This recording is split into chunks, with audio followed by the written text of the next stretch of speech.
Good morning students. मैं आयशा और आज हम बात करेंगे संगम ज्ञापन के खंडों पर यानी कि क्लॉजेस ऑफ एमओए। तो चलिए शुरू करते हैं। शुरू करने से पहले अगर आप इस टॉपिक के नोट्स चाहते हैं तो आप मेरे व्हाट्सएप नंबर से कॉन्टैक्ट करके ओनली 20 to 30 रुपीज में इस टॉपिक के नोट्स ले सकते हैं। तो चलिए शुरू करते हैं। संगम ज्ञापन के खंड। तो संगम ज्ञापन के खंडों को 6 प्रकार से समझा जा सकता है। पहला है नाम खंड, नेम क्लॉज। दूसरा है पंजीकृत कार्यालय खंड, रजिस्टर्ड ऑफिस सिचुएशन क्लॉज। तीसरा है उद्देश्य खंड, ऑब्जेक्ट क्लॉज। चौथा है दायित्व खंड, लायबिलिटी क्लॉज। पांचवा है पूंजी खंड, कैपिटल क्लॉज। और छठवा है नामांकित खंड, नॉमिनी क्लॉज। तो चलिए हम एक एक करके सभी को समझने का प्रयास करते हैं। पहला है नेम क्लॉज। तो बेसिकली जो नेम क्लॉज होता है तो उसमें केवल यह बताया जाता है कि कंपनी जो होगी, जो अगर कोई कंपनी है तो उसका नाम तो अवश्य ही होता है। तो जो कंपनी का नाम होगा तो वो सभी कंपनी से बाकी जितनी भी कंपनी अब तक में है तो उन सभी से अलग कंपनी का नाम होगा। यदि आप मतलब कि मान लीजिए कि आपने एक कंपनी को स्टार्ट किया है, इनकॉर्पोरेट आप किसी कंपनी को करना चाहते हैं तो उसके लिए आपको अपनी कंपनी का एक अलग नाम मेंशन करना होगा जिससे कि आपकी कंपनी को सभी जानेंगे। तो इस खंड में यही बताया गया है कि कंपनी का एक नाम होगा जो बाकी सभी कंपनियों से अलग होगा। और साथ ही साथ यह भी बताया गया है कि अगर वह जैसे कि आप किसी सार्वजनिक अगर वह सार्वजनिक कंपनी है तो उसके नाम के अंत में एलटीडी शब्द जोड़ा जाना आवश्यक होता है। और यदि वह प्राइवेट कंपनी है तो उसके नाम के अंत में पीवीटी पॉइंट एलटीडी जोड़ा जाना चाहिए। और यदि वह वन पर्सन कंपनी है तो उसके नाम के अंत में पीवीटी पॉइंट एलटीडी के साथ ओपीसी भी मेंशन किया जाता है जिससे कि आप आसानी से समझ सकते हैं कि यह प्राइवेट कंपनी है या यह सार्वजनिक कंपनी है या यह एक व्यक्ति कंपनी है। जैसे कि अगर जैसे केस लॉस में आपने देखा ही होगा कि कुछ कुछ केस लॉज में यह लिखा होता है कि कंपनी का नाम मेंशन होता है, फिर उसके लास्ट में उसका एलटीडी या पीवीटी पॉइंट एलटीडी मेंशन होता है जिससे आप आसानी से समझ जाते हैं कि ये कौन सी कंपनी है। तो इसको हम पढ़ लेते हैं। ठीक है। तो नाम क्लॉज में कि इस खंड में कंपनी का नाम निर्दिष्ट किया जाता है। वही कि इस खंड में कंपनी का नाम मेंशन होता है और कंपनी का नाम किसी भी मौजूदा कंपनी के नाम से मिलता जुलता नहीं होना चाहिए। वही कि आपकी कंपनी का नाम अलग होना चाहिए कि वह बाकी किसी भी कंपनी से मैच नहीं करे। फिर इसके अलावा यह एक निजी कंपनी यदि निजी कंपनी है तो इसके नाम के अंत में private limited, private limited, PVT.LTD शब्द जोड़ा जाना चाहिए। ठीक है, प्राइवेट लिमिटेड। फिर जैसे फिर है सार्वजनिक कंपनी होने की स्थिति में इसके नाम के अंत में एलटीडी लिमिटेड लिमिटेड केवल लिमिटेड शब्द ही जोड़ा जाना चाहिए। और यदि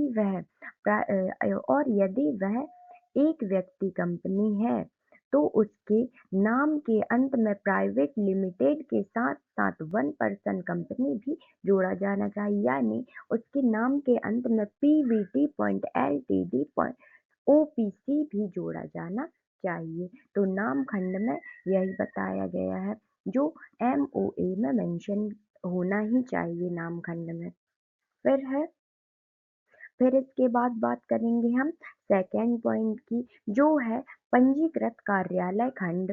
तो पंजीकृत कार्यालय खंड जो है उसमें केवल यही बताया गया है कि कंपनी की जो आपकी कंपनी है वह किस राज्य में पंजीकृत कराई गई है और उसका नाम और पता पंजीकृत कार्यालय खंड में मेंशन होता है। ठीक है, तो चलिए इसको भी हम पढ़ लेते हैं कि जो पंजीकृत कार्यालय खंड होता है तो उसमें कंपनी का स्थान और राज्य मेंशन होता है। ठीक है, क्या मेंशन होता है पंजीकृत कार्यालय खंड में? कंपनी का नाम मेंशन, कंपनी का स्थान मेंशन होता है और वह किस राज्य में पंजीकृत कराई गई है वह मेंशन होता है। देखिए, ठीक है, फिर इसको हम पढ़ लेते हैं कि इस खंड में उस राज्य का नाम निर्दिष्ट किया जाता है जिसमें कंपनी का पंजीकरण कार्यालय स्थिर है। वही राज्य मेंशन किया जाता है इस खंड में कि कंपनी किस राज्य में पंजीकृत कराई गई है। फिर है इससे कंपनी रजिस्ट्रार के अधिकार क्षेत्र का निर्धारण करने में सहायता मिलती है। ठीक है, फिर है कि कंपनी को निगमन या कंपनी के प्रारंभ होने की तिथि के 30 दिन के भीतर पंजीकृत कार्यालय का स्थान और पता कंपनी रजिस्ट्रार को सूचित होगा। ठीक है, तो यदि आप किसी कंपनी का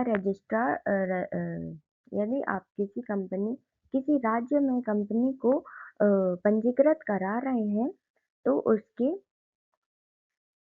कंपनी के प्रारंभ होने की 30 दिन के अंदर ही अंदर पंजीकृत कार्यालय का स्थान और पता कंपनी रजिस्ट्रार को सूचित करना होगा कि कंपनी को किस स्थान में, किस पते पर, किस राज्य में पंजीकृत कराया जा रहा है, तो वो आपको कंपनी रजिस्ट्रार को कंपनी पंजीकृत होने के 30 दिन पहले ही बताना होगा।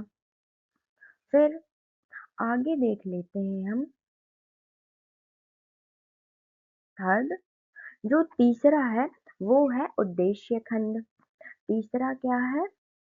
तीसरा है उद्देश्य खंड। तो उद्देश्य खंड आप नाम से ही पता लगा सकते हैं कि इस खंड में केवल यही बताया गया है कि कंपनी का मुख्य उद्देश्य क्या है, कंपनी का मेन मोटिव क्या है, जिस कारण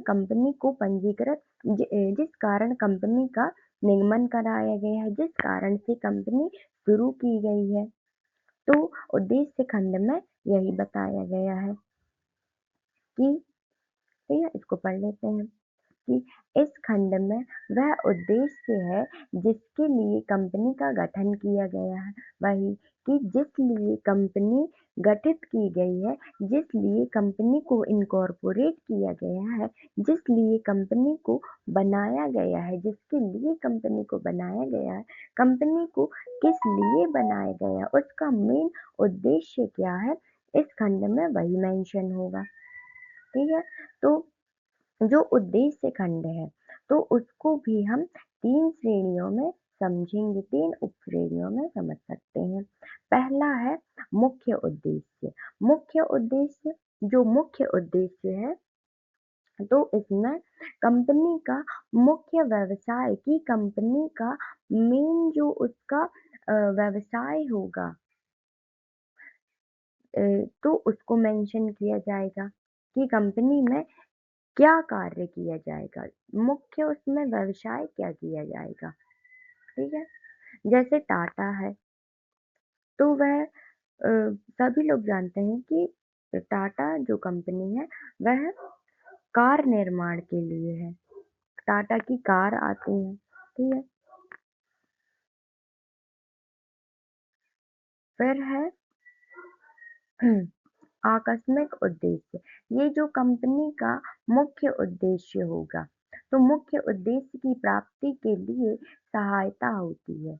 जो आकस्मिक उद्देश्य है, ये वे उद्देश्य हैं जो कंपनी के मुख्य उद्देश्य की प्राप्ति में सहायता करते हैं। ठीक है? मुख्य उद्देश्य की प्राप्ति में सहायता करते हैं, जो आकस्मिक उद्देश्य होते हैं। फिर है अन्य उद्देश्य। जो अन्य उद्देश्य होते हैं, तो इसमें अन्य उद्देश्य में है कि कोई अन्य उद्देश्य जिसका कंपनी अनुसरण कर सकती है, जो का और खा में शामिल नहीं है। ठीक है? कोई और उद्देश्य जिसको कंपनी अपना सकती है और जो का और खा मुख्य उद्देश्य और आकस्मिक उद्देश्य में मेंशन नहीं है, उसको अन्य उद्देश्य में जोड़ा गया है। तो उद्देश्य के खंड में यही बताया गया है और यह एमओए में मेंशन करना आवश्यक होता है। फिर आगे चलते हैं। चौथा है, फोर्थ है अपना फोर्थ अपना है दायित्व खंड, लायबिलिटी क्लॉज।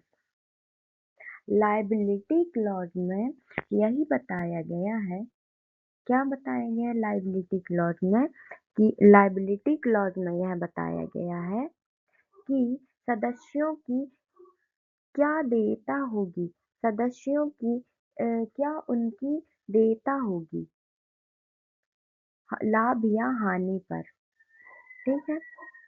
तो इस खंड में सदस्यों की, तो इसमें कंपनी के सदस्यों की किसी भी प्रकार की हानि या ऋण के मामले में उनकी देयता की प्रकृति बताई गई है कि यदि सदस्यों को लाभ या हानि होती है, तो वो किस हद तक कंपनी लायबल होती है उनकी देयता के लिए। ठीक है? आगे बढ़ते हैं कि अगर असीमित कंपनी होती है, ठीक है?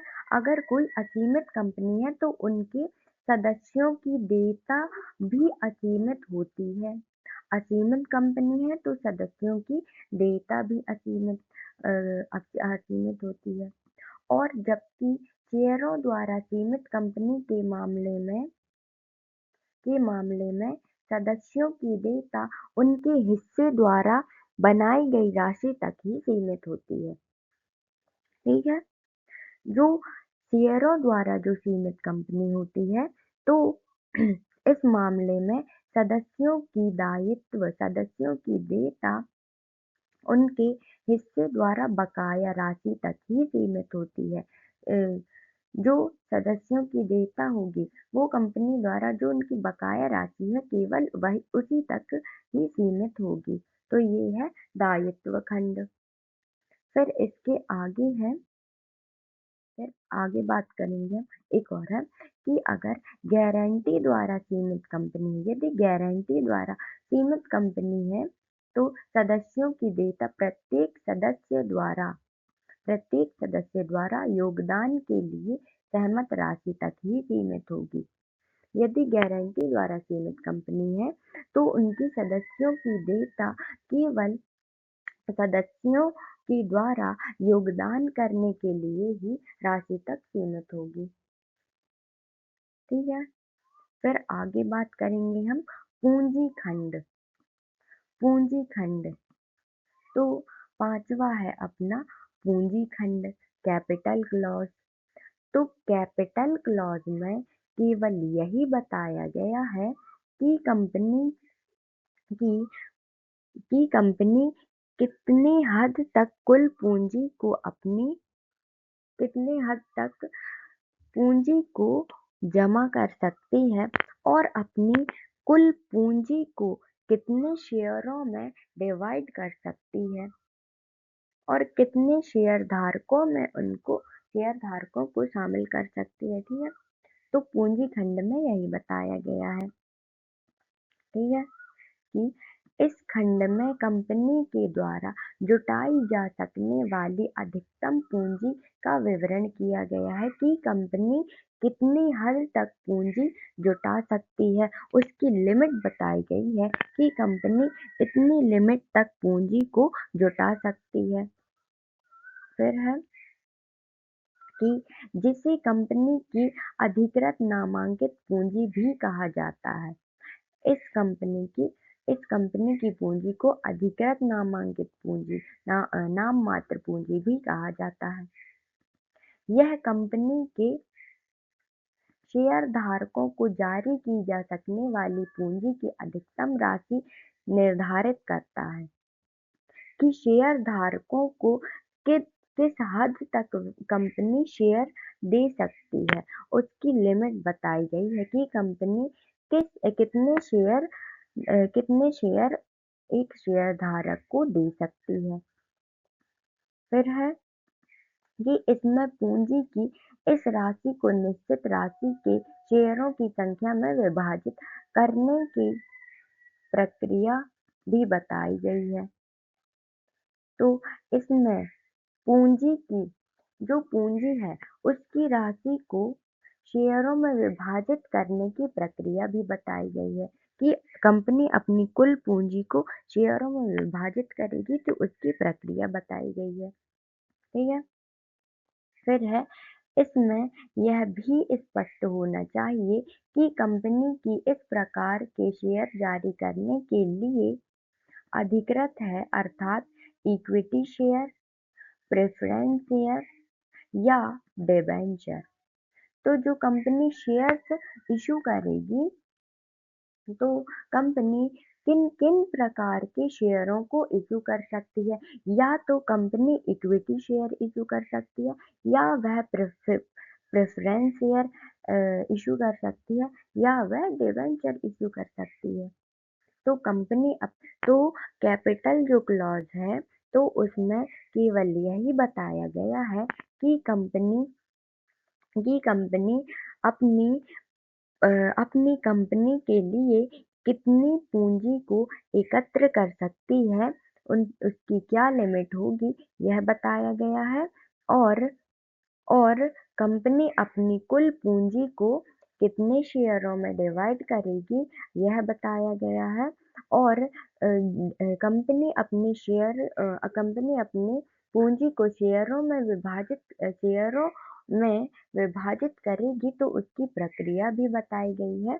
और कंपनी जो शेयर्स होंगे तो किन किन प्रकार के शेयर जारी कर सकती है यह बताया गया है कैपिटल क्लॉज में। तो फिर इसके बाद है छठवा है अपना नामांकन खंड। नामांकन खंड है जैसे कि नॉमिनी क्लॉज। तो नॉमिनी क्लॉज का एक अच्छा उदाहरण अपन देखें तो यह बैंकों में देखने को मिलता है। जैसे कि आपने अगर कभी अपने बैंक में अपने खाते के लिए या एटीएम के लिए अगर कोई फॉर्म फिल किया होगा तो वहाँ नॉमिनी का भी ऑप्शन होता है कि अ, यदि यदि आपकी मृत्यु हो जाती है या आप उसके लिए मतलब कि आप उस समय उपस्थित नहीं होते हैं। ठीक है, तो आपके पैसे किस व्यक्ति को दिए जाएंगे आपके ना होने पर। तो उसका नाम मेंशन होगा, उसको हम नॉमिनी कहेंगे। तो वही एमओए में नामांकित खंड में बताया गया है, नामांकन खंड में बताया गया है। ठीक है, कि यदि और जो ये नामांकन खंड है वो कंपनियों में केवल 1% कंपनी में ही लागू होता है, नामांकन खंड। ठीक है, क्योंकि 1% कंपनी में एक ही व्यक्ति मालिक होता है, तो मालिक अपनी प्रॉपर्टी को अपने उत्तराधिकारी को सौंपेगा, तो एक ही उत्तराधिकारी को सौंपेगा। ठीक है, तो 1% कंपनी में ही लागू। तो इसको पढ़ लेते हैं कि नामांकित व्यक्ति संबंधित प्रावधान भारत में केवल एक व्यक्ति कंपनी द्वारा संचालित कंपनियों पर ही लागू होता है। ठीक है, एक व्यक्ति भारत में केवल एक व्यक्ति द्वारा संचालित कंपनी के मामले 1% कंपनी में ही लागू होता है। ये जो नामांकित क्लॉज नामांकन खंड है वो केवल 1% कंपनी में ही लागू होता है। फिर है कि इसमें शेयर धारक द्वारा चुने गए नामांकित व्यक्ति का नाम उल्लिखित होना चाहिए। ठीक है, जो 1% कंपनी होगी, जो उसका मालिक होगा, तो वो इसमें यह है कि नामांकित खंड में वह मेंशन होगा जिसे उत्तराधिकारी चुना गया है, शेयर धारक द्वारा जिसे उत्तराधिकारी चुना गया। 1% कंपनी में कोई शेयर धारक नहीं होता। ठीक है, 1% कंपनी में एक ही व्यक्ति मालिक होता है, उसमें शेयर धारक जारी करने की शायद जरूरत नहीं होती। आई थिंक तो यही, जो बड़ी कंपनी है उनमें ही शेयर जारी किए जाते हैं, क्योंकि उनको ही अधिक पूंजी की आवश्यकता होती है। ठीक है, 1% कंपनी में भी हम शेयर कर सकते हैं। फिर है तो उस व्यक्ति का नाम मेंशन होगा। ठीक है, फिर है शेयर धारक की मृत्यु या पद पर बने रहने में असमर्थता के कारण स्थायी रूप से पद छोड़ने की स्थिति में उनके उत्तराधिकार के रूप में नामांकित व्यक्ति का चयन किया जाता है। स्वामित्व में परिवर्तन के बावजूद वे ही किसी 1% कंपनी के निरंतर या चिरस्थायी अस्तित्व का प्रमुख कारण होते हैं। ठीक है, कि जो शेयरधारक की जब उस कंपनी की जैसे 1% कंपनी है, तो उसके मालिक की अगर मृत्यु हो जाती है या वह अपने पद पर बने रहने में असमर्थ हो जाता है, तो वह जिस व्यक्ति को अपना उत्तराधिकारी मानेगा उस व्यक्ति को ही उसकी सारी प्रॉपर्टी उसकी कंपनी सौंप दी जाएगी। तो इस खंड में यही है कि भारत में केवल 1% कंपनी में ही लागू होता है नॉमिनी क्लॉज। ठीक है, और इसमें नॉमिनी का नाम मेंशन होता है, और और यदि जो मालिक होता है अगर उसकी मृत्यु हो जाता है या वह अपने पद पर बने रहने में असमर्थ हो जाता है, तो उसकी सारी प्रॉपर्टी जिसका उसने नाम मेंशन किया है उसको सौंप दी जाती है। 1% कंपनी में ही ये लागू होता है। ठीक है, तो ये समझ गए। तो यह 6 पॉइंट है जिसके माध्यम जो संगम ज्ञापन के खंड है।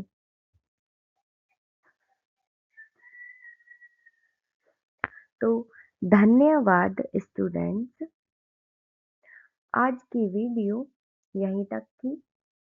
कृपया इसको लाइक करें, शेयर करें और सब्सक्राइब करें और कमेंट करना ना भूलें, जिससे कि मुझे पता चले कि मैंने कैसी वीडियो आपको प्रोवाइड की है। ठीक है, तो चलिए बाय बाय।